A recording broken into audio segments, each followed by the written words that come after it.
Guys আজকে আমি একটি ভিডিও করবো। হ্যাঁ রে, কেমন আছেন? আমরা ভালো আছি।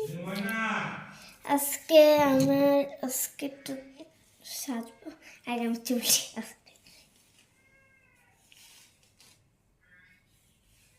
আমি খাবো না তো, একটু আগে খেয়েছি। আমার বাবা আমার কি করছে, আমার অবস্থা।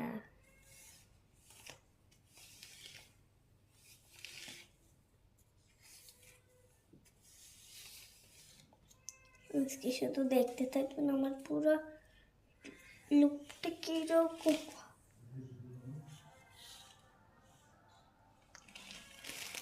এদিকে এখনো এত অন্ধকার কেন? আপনারা বলছিলেন আমি আমি আমি কোন